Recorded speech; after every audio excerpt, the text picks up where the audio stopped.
Taylor Hackford is an American filmmaker born in 1944, known mainly for his dramas. For his excellent Stephen King adaptation Dolores from 1995, see The Misery Review.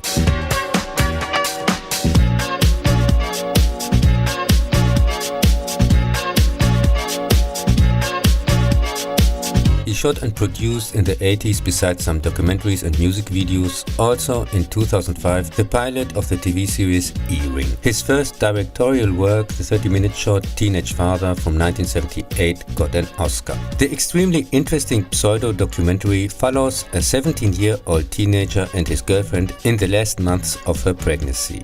Lady, hear me tonight, 'cause my feeling is just so right as we dance by the moonlight. In 1980, the idol maker tried his luck and failed at the box office. The musical drama is set in the late 1950s, when Elvis was in the army and everyone was looking for the next big thing. A talented songwriter turns guys who have the looks into superstars. And I know that it's true, I can tell by the look in your eyes. The unusual behind-the-scene look at one of the star makers of the time is nowadays considered a secret tip, and features an interesting story, is well cast and has a very good original soundtrack. In 1982, the romantic drama An Officer and Gentleman is a hit and recoups its $7 million budget almost 20 times alone in the US. In the army commercial, a homeless and commitmentless young man goes, thanks to an officer training course, from selfish loner to responsible gentleman. As we dance, The cult romance is very well cast and entertainingly staged. The final scene in the paper mill made film history. lady, I just feel like I won't get you out of my mind. I feel love for the first time, and I know that it's true, I can tell by the look in your eyes. In 1984, the wannabe action drama Against All Odds couldn't even double its $30 million budget worldwide and was quite rightly a flop. When an aging football player is cut from the team, a befriended bookie hires him to track down his ex-girlfriend, the team owner's daughter. This boring and dull flick with a completely uninteresting muddled story is a loose remake of the 1947 noir classic Out of the Past, based on the Geoffrey Holmes novel Build My Gallows High from the previous year.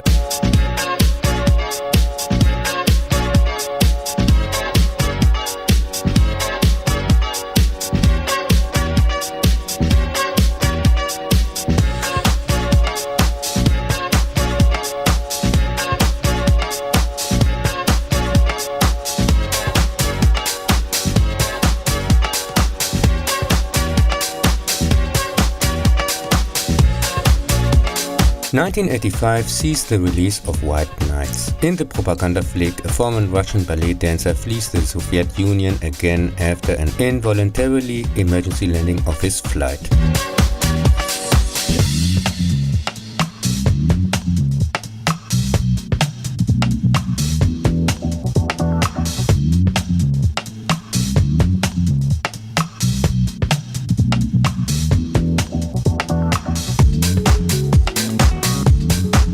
The commercially successful dance drama with an embarrassingly silly constructed story uses all the cliches such as good Americans, evil Russians and so on, and was quite rightly not well received by some critics. In 1988, the shallow sports drama Everybody's All American fails and made only half of its $22 million budget in the US back, and was quite rightly left on the sidelines by audiences and critics.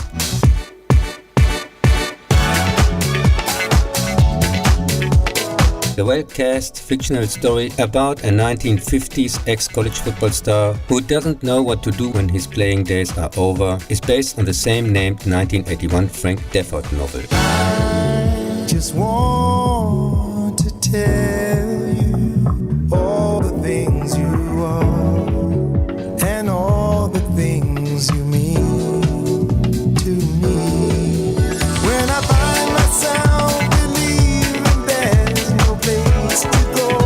1993 street gang jail drama Bound by Honor, aka Blood In, Blood Out, is based on true experiences of the screenwriter. During the period from 1972 to 1984, members of an East LA gang struggle for daily survival in their district. The story focuses on the lives of three friends who separate after a gang war.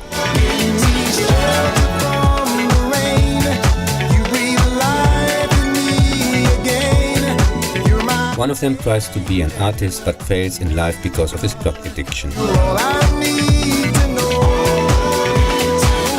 One of them goes to prison and becomes a gang leader. And the third one becomes a policeman and chases his former friends. The very good movie bombed undeservedly hard at the box office at that time and made not even $5 million of its $35 million budget worldwide back.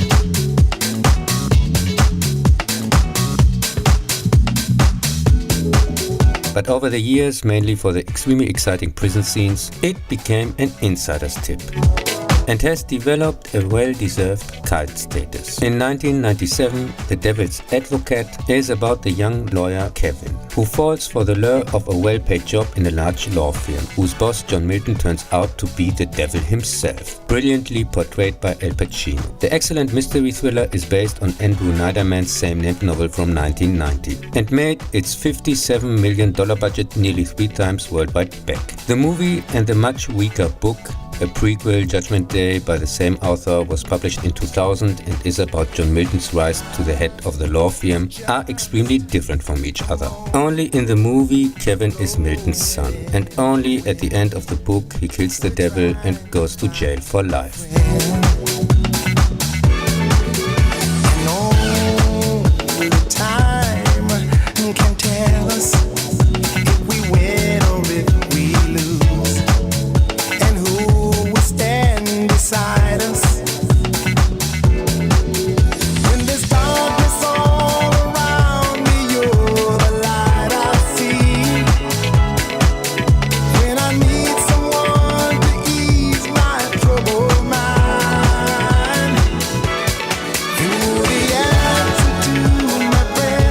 In the 2000 thriller drama Proof of Life, the wife of an US engineer, with the help of a professional negotiator, tries to save the life of her husband, who has been kidnapped by Colombian guerrillas. When the negotiations fail, they attempt a violent rescue. The quite entertaining cliché fairy tale with good action scenes only managed to make $62 million of a $65 million production cost worldwide back.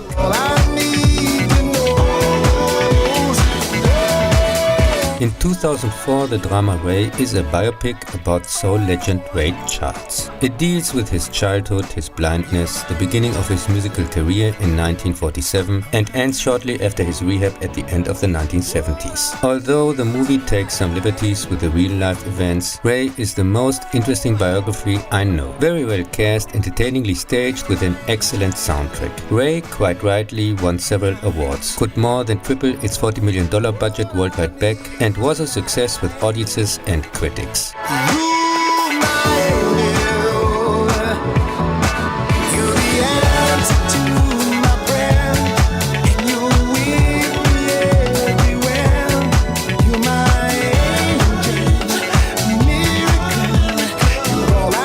The 2010 drama Love Range is based on the story of the first legally run whorehouse in the 1970s in the US state of Nevada. An elderly couple maintains a thriving brothel in the desert. When the husband wants to get into the boxing business and hires an Argentine boxer to do so, he begins an affair with his cancer-stricken wife with a fatal outcome. Tonight.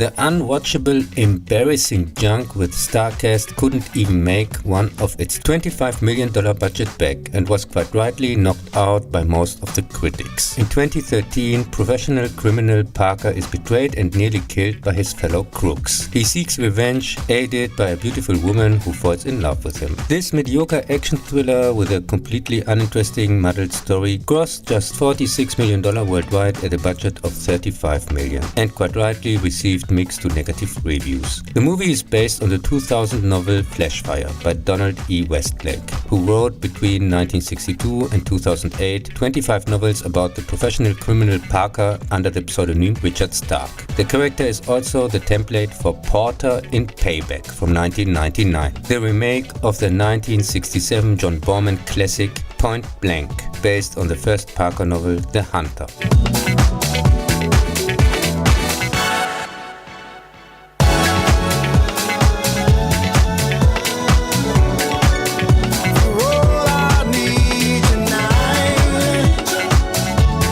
In 2016, the comedian performs in amphitheaters and fails to make even $2 million of its $10 to $15 million budget. In the completely botched performance, a comedian icon tries to reinvent himself, since his fans only know him as a TV character from an old sitcom. During community service, the result of a fight with an audience member, he meets a woman. The embarrassingly unfunny, boring flick was quite rightly booed off the stage by most critics.